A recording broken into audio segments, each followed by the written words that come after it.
What's up, Lincoln? I'm Hudson Schulman. And I'm Sage Vogel. Hey, Sage, have you been keeping up with the boys basketball team? Yeah, I have, Hudson, and they're off to a great start this season and have a huge game tonight against Pick Central at home. Yes, they do. Today's main event is the boys basketball team. They currently have a 3-1 record and are 1-0 in OCC play. Earlier this week, they took on their only conference rival so far, the Westland Cougars.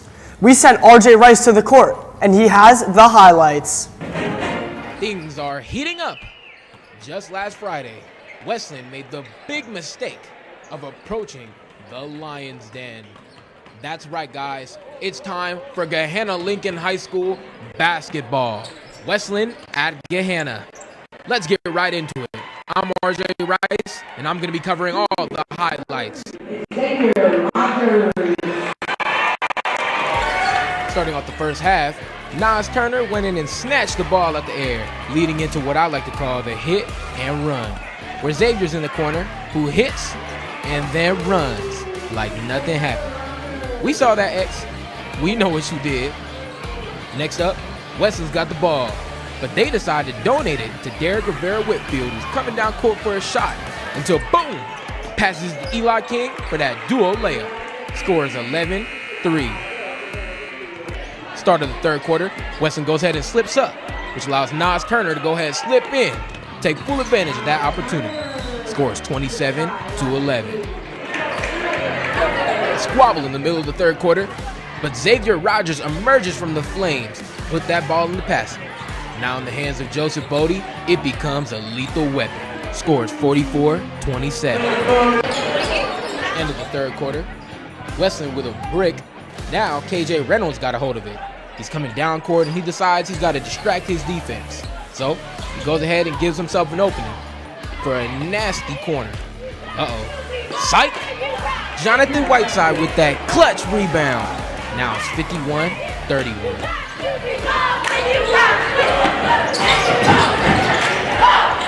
Start of the fourth, Tavon Wright to out Scampolini, who ducks a center to get that hook.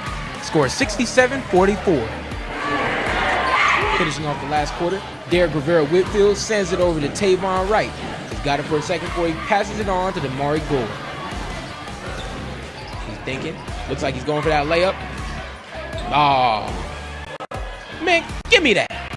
Fade away, splash, instantaneous.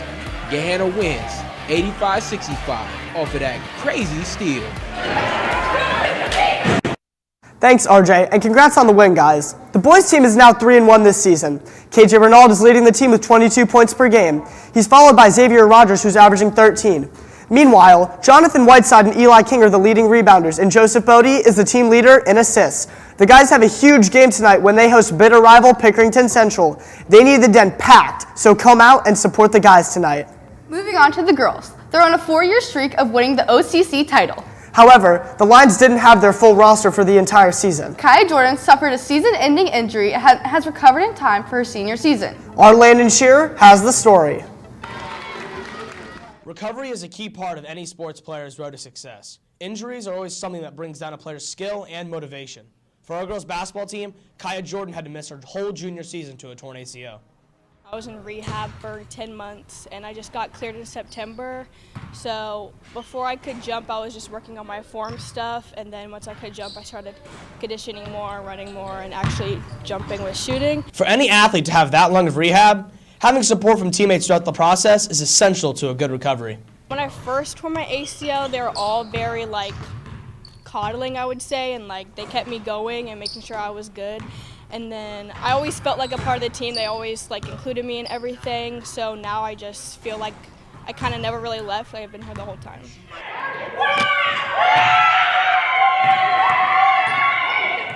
With Kaya now fully being back from injury, it leaves a big question. What's the impact of a senior leader back better than ever? Kaya is a huge asset to this team. She's a captain this year, and so she's a role model for us to look at her on and off the court.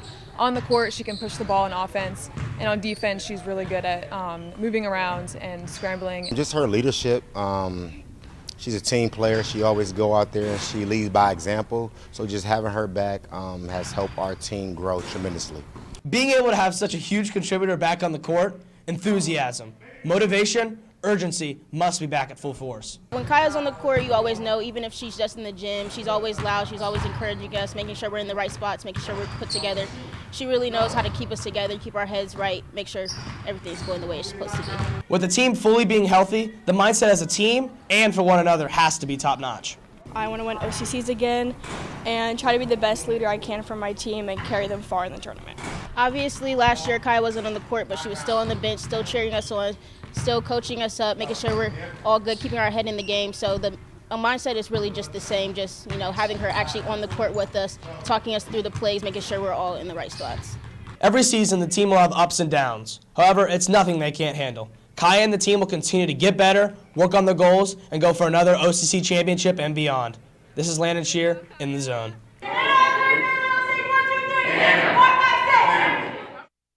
Thanks to the addition of Kaya coming back from injury, the girls' team is currently 3-2. They play at Pick Central tonight. Aaliyah Younger is the leading scorer at 11 points per game, followed by Hayden Hall at 10 per game. Kaylee Jackson is the leading rebounder at 4.5 rebounds per game, followed by Megan Chrysler and Kaya Jordan. Jordan also leads the girls with 4 assists per game. The girls will be back at home against New Albany a week from today. Now we switch from the court to the mat. And our RJ Rice is here to talk some. Hey RJ, how you doing? What's up, guys? Hey, how's it going? Pretty good, how are you? I'm good. Man, I think I have some news for you guys. Our girls wrestling team is still growing, and on Thursday, they opened their season with the home opening match, where they took on other teams in Central Ohio, such as Olentangy Orange, DeSales, and the Olentangy Braves. Emma Abrams, Karina Kelly, Jane Blasi, Jordan Mills, and Chris Brobst all went 2-0. Emily Leesburg went 1-1. We spoke with the wrestler Karina Kelly after the match. I was so nervous at first, but then I got with my team, we talked, we just chilled, we hung out. And then after the first match, I felt great. And then second one, I was easy. I just want to get more confident in my abilities, feel better, and get a couple more pins, hype up my team and stuff. Continuing on with girls wrestling, the team is new, but has already accomplished so much, bringing 2 girls to state in just 2 years of being founded. While being much smaller than some other girls wrestling teams, they still are extremely dominant. Our Macy Lamb has the story on the girls' success. The girls wrestling team is a new addition to the Gahanna-Lincoln Winter Sports, established just 2 years ago. Even though the team is new, the girls have already started setting titles and making a name for themselves. Well, we had 2 state qualifiers last year, and Jordan Mills and Emily Leesburg. Jordan Mills ended up placing 7th, which is the first time in school history we had a state placer for women's wrestling. So it was really cool. And we've just grown so much from last year, so it's really awesome. We took 2 of our girls to state. Emily went to state for a 3rd time, and Jordan went to state as a freshman. The team's success is a combination of the coaches' support and the girls' hard work and dedication.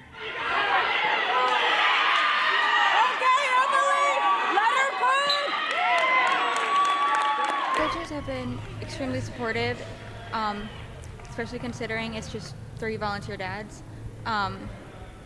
Coach Leesburg, my dad was here last year and he was running the program by himself. So having the other 2 coaches here have been incredibly helpful in just making everything run a lot smoother. All 3 of our coaches have daughters on the team, and they've been working their butts off just to get this team to actually be a team, and I think they've done a really good job with that. I think that they're showing up to practice, some of them still in their work clothes, and they're helping coach. They're understanding that some girls don't really know what's going on, and understanding that some girls have been wrestling guys their entire life. So they're adapting differently to everyone's ability, and they're super supportive. They just want to see the sport grow and the team grow, and I think that's great to see. With the team still being young, there is a higher bar that needs to be met in comparison to the other girls wrestling teams in Central Ohio. We stack up pretty well. We have quite a few veterans. We also have some newcomers. We have 2 newcomers, and we have 9 people that have experience. Again, our team is behind some of the teams, like Olentangy Orange and Harrison and Marysville. They've all got 30 and 40 girls on their team. But again, we've got some girls that have come up to the middle school, so they've got some experience. We've got a good mix of some freshmen and sophomores. It's a really young team. With these successes and milestones already being accomplished, the girls wrestling team has great aspirations set in stone. Well, we had 4 girls last year, and now we have over 10. And seeing other schools grow with their numbers too, I think we can be just as big as the guys. And I think that we have a lot of good wrestlers too, and I think that the future of the sport is very bright. Already so much being accomplished in such a short period of time, the girls wrestling team is set up for success from the support and dedication. This is Macy Lamb in The Zone. Thanks, Macy. The varsity boys wrestling team will travel to Olentangy Liberty later today to compete against 25 other teams, and the guys have certainly been busy. Last weekend, they won the Lakewood Classic against 14 other teams. They also took home 3 individual titles, with Musa Jala at 128, Jalen Sanchez at 132, and Javon Lewis at 215. Congrats, guys, and good luck at Liberty this weekend. Our varsity wrestling team has some new wrestlers that came in this weekend, and the reason for that is Wrestle-Offs, where 2 of our Lions go head-to-head for a chance to be on the varsity level for the week. Our Colton Light has the story on Wrestle-Offs. It's a very exciting event where talented Gahanna Lincoln wrestlers compete against each other to secure their spots on the team. Wrestle-Offs are a great opportunity for the wrestlers to showcase their skills and determination. It's always intense and full of energy as they give it their all on the mat. During the Wrestle-Offs, the wrestlers demonstrate their techniques, strength, and agility. They go head-to-head in various weight classes, showcasing their skills in takedowns, escapes, and pins. The competition is fierce, and each wrestler is determined to prove themselves to not just themselves, but their coaches and teammates to show why they should earn their top spot on varsity. So whenever people wrestle off, it's a big difference, especially coming around January when we start having our big dual meets. When someone wins, what happens is, since a wrestle-off is a wrestle-off and it's absolute and it's a final decision, we can't really move up the guy who lost even if we think he's better. When you win that wrestle-off, we expect you to perform that weekend at any tournament, any duel. So when you win, you're almost taking a responsibility to compete at that level that you want to be at and that you just won the wrestle-off for. Kids that some of the wrestle-off you watch where they're 1 or 2 point matches, they make each other better. They're pushing each other because they all want to start at the varsity level.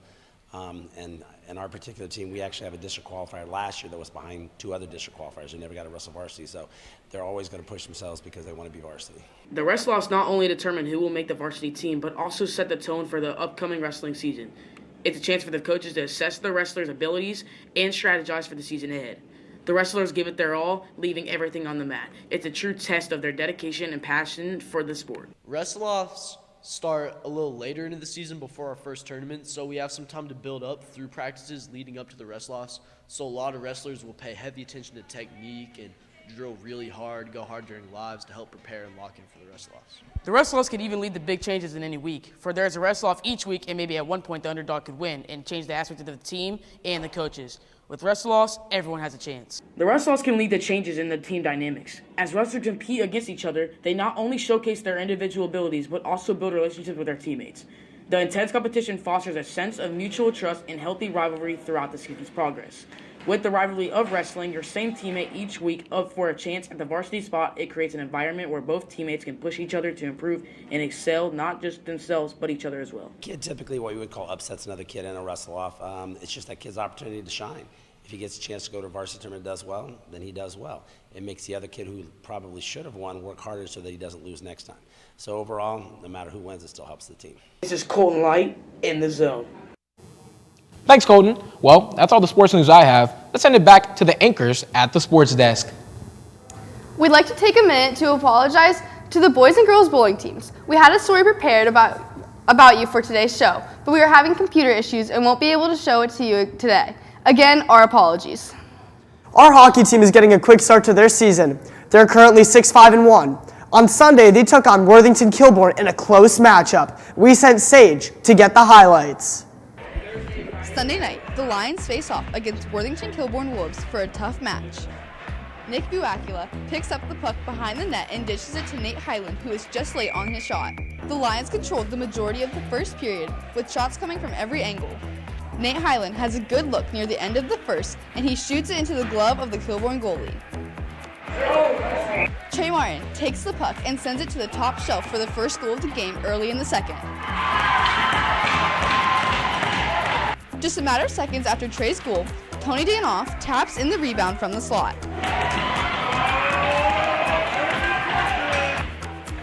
Wolves attempted to make it 3-0 in the second period, doesn't make it through, and Kilbourne capitalizes with 2 quick goals. In the third period, the Lions go down 3-2 and attempt to tie the game.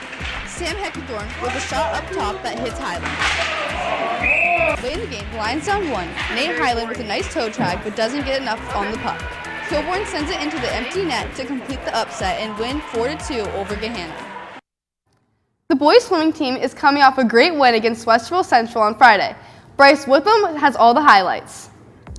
The boys swimming team is coming hot off of a win against Westerville Central. Before the meet, the whole Gahanna swimming and diving team gathers in the pool to perform a pre-meet chant to get the adrenaline pumping.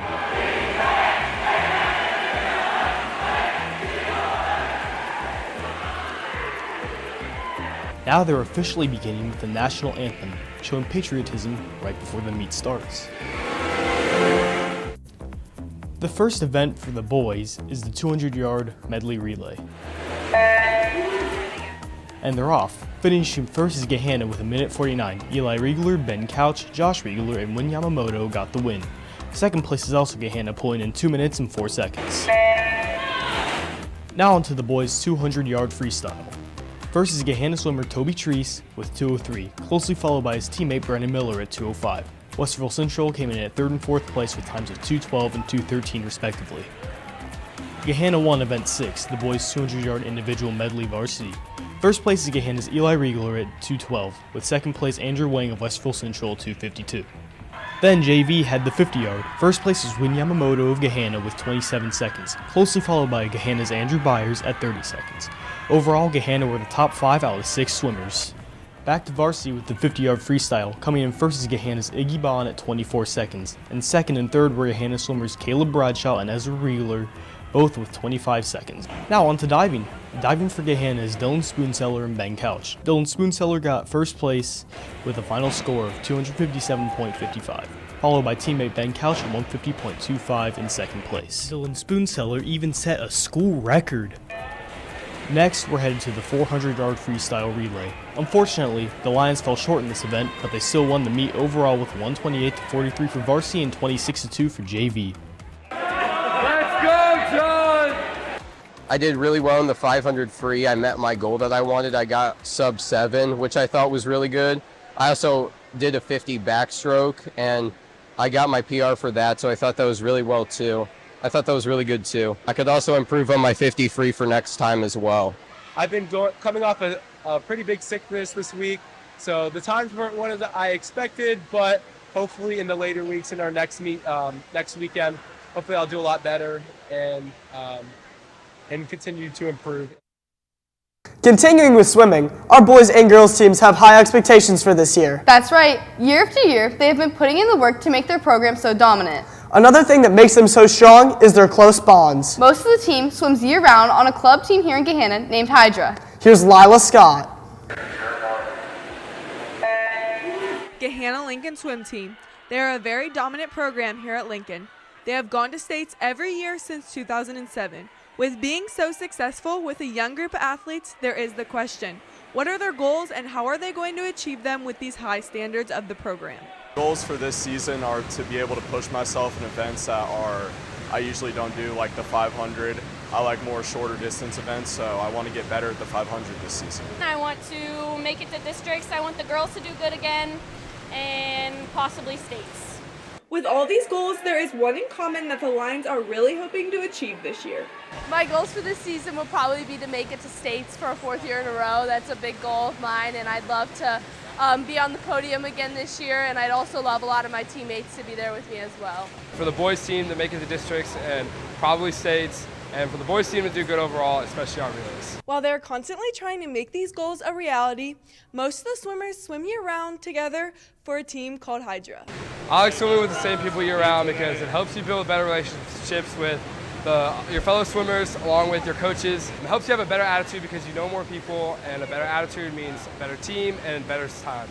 I'd say that it affects us all positively. We are able to work together as a team and kind of get to know each other a lot better when we're with each other every single day. Bonding relationships and being able to push each other to get better and achieve goals every day, year-round, has a big impact on the team. I like swimming year-round with the same people because I'm able to form relationships with my friends and be able to see them almost every day. Form a bond with a lot of your teammates. It really secures like a good sportsmanship, like a sense of sportsmanship, and makes you understand your teammates better, which also reinforces how we do as a high school team, because half of the team already knows what goes on in the other people's heads. While most of these swimmers have 1 or 2 years left for their high school seasons, they are constantly working every day to get better for their teammates.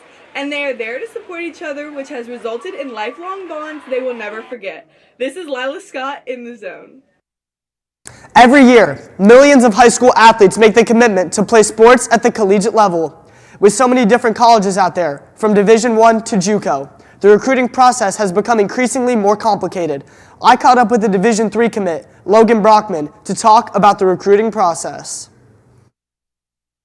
Thanks, guys. Now I'm here with baseball player Logan Brockman to talk a little bit to us about recruiting. Now, Logan, what are some of the struggles that you've had, trying to get recruited by some college coaches? So, I'd say main struggle is you're talking to a school, they're interested in you, they're talking about numbers, they're talking about how, if you're interested in the school, and then all of a sudden, they offer someone else the same position, someone else commits, and then that spot's gone.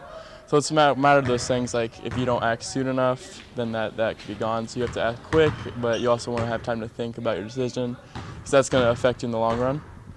And what was the process like of you, trying to get recruited by coaches? So I'd say the process for me was at first emailing schools, getting your name out there, and then next it'd be schools come and watch you play. So how I got recruited by Ohio Dominican, before I reached out to them, they actually reached out to me. He'd been at school ball games. I had no idea. So I had no idea it was on their radar until they reached out to me and told me. But other than that, in the summer, email schools that come to games, watch me play, and then just stuff like that. So they come watch me play and then speak to me after games and stuff like that. All right. And just what is some advice to give to people that, are looking to get recruited to play sports at the next step? I would say it's very stressful, so try not to get stressed out too fast. And with that, if there's a school you feel comfortable with and you like them, I would say jump on it. Don't wait too long, because if you wait too long, your opportunity could be gone. So jump on it if there's a school you like and they're showing interest in you. All right. Thank you so much, Logan. Yep. Back to the sports desk. The semester for the school year is coming to a close, and so is our time as a class in Sports Zone. This class has been very fun and memorable for us. To celebrate our time in the zone, we took an inside look of what it's been like for the class. Good afternoon, Lincoln. I'm Lila Scott. And I'm RJ Rice. How are you doing today, RJ? I'm great, Lila. How are you? I'm doing pretty good. This is our first zone of the year with a new class, and we're super excited to start producing shows all semester. So I really liked this year because it was a lot of fun, and I got to hang out with a lot of my friends, and I got better at a lot of things here and a lot of sports. Sports Zone's been really good this year, I've been learning a lot. Me personally, I came from doing a lot of online things, odd jobs. I edit from here and there, but Sports Zone kind of put everything into perspective, you know what I mean? I like sports, I like broadcasting, sports broadcasting, and it all comes together. Sports Zone was fun this year. We definitely had good people in the class, definitely a well-rounded class. People were just working mostly the entire time, and I feel like it was a really good class, good teacher, Ohio Teacher of the Year. So I think that Ohio Teacher of the Year definitely brought in a lot of confidence for our class on what we're doing, everything we are working on. And I just think that even next year with an Ohio Teacher of the Year helping these new students that are coming up from intro, I feel like next year's class is going to be really good too. Favorite thing probably, was probably anchoring and doing the breakdown on the Perfect News, or either my rivalry package that I did on the Pick North game. I've always had a lot of fun. Hudson's one of my best buds, and for me and him to be able to anchor the show together and to do that breakdown, I think it was just a lot of fun. And for us to be able to, and for me to be able to do that Pick North rivalry package, and for us to win that game and win OCCs for another year and go undefeated in the regular season, I think that's kind of what made it special for me this year. We spent weeks upon weeks planning, prepping, setting up interviews, editing packages, editing everything. We even had one of our students, Landon Shear, went all the way to Pick North to interview the other team's coach and the other team's players, which I thought was spectacular. You just don't see that type of grind from, other TV studios around the nation. My favorite moment was probably directing the Perfect Show. I think it was a fun opportunity. I had a good time. And I just think it was a good achievement to be able to trust myself to do that. Lila, how are we doing today? I'm doing pretty good. The girls cross country team is We've just been pursuing to get better every single day. You know what I mean? No two shows have ever been the same. Every time we make a show, it's better than the last show we made. And I honestly think that's beautiful because there's a lot to be said about having a quality production and seeing through it throughout the year. You know what I mean?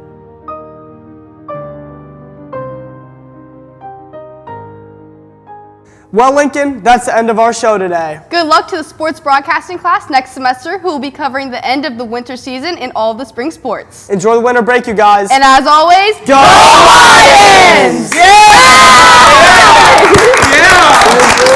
Yeah!